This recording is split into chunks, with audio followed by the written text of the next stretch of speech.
ได้เวลาเลยเที่ยงพี่น้องเอ้ยมานี่หลังจากที่อันมาเต้าร่วมกันซุ่มเรื่องบุญใหญ่บ้านเฮาเลยเนาะเรื่องบุญใหญ่บ้านโคกใหญ่อะไรแหละกะแอมเก้าค่ำวันที่11 12 เมษายนนี่แหละใกล้จะมาฮอดแล้วก็เลยชาวบ้านเฮาก็ได้เต้าร่วมกันก็เพื่อสิเสร็จแล้วเวียกแล้วงานเนาะก็ประมาณเที่ยงหลังจากเลิกแล้วก็ลุงใหญ่ก็จวดเลยวันนี้ออกมาพี่แดะโมงเก้าป่าออกมาป่าคือเก้ามาหาปูหาปลาพี่น้องเอ้ยบรรยากาศก็ฮ้อนแดดเนาะเด็ดโอ้ยพี่น้องเอ้ยแดดแบบนี้คือญาติเนาะเบิ่งข่าวน้ำพายุมือวาดนี่มือวันอาทิตย์เนาะมือวาดนี่อยู่ทางเงินประเทศลาวเฮานี่แหละอยู่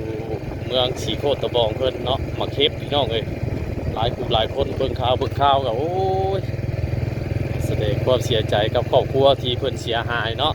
มาเคปลงพี่น้องเอ้ยโอ้ยคือญาติไหนแหละมันเป็นภัยธรรมชาติเนาะเอากะสิ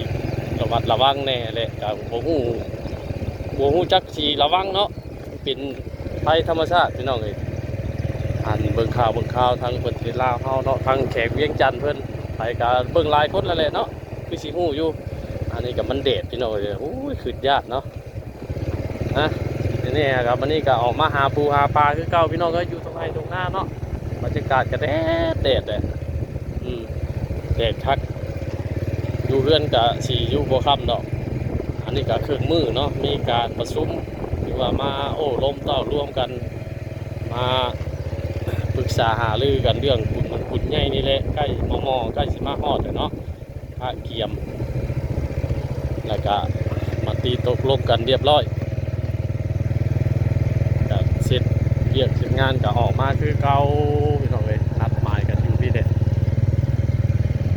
อยู่อันบางหนังสือเด้อมันนี่ใกล้ๆนี่พี่น้องเลยอยู่บางเยี่ยมบางหนังสือแถวนี้แหละเพราะว่ามันเครื่องมือเนาะบ่ได้ไปไกลก็เลยออกมาแถวใกล้ๆนี่ก่อนหาอยู่หากินไกล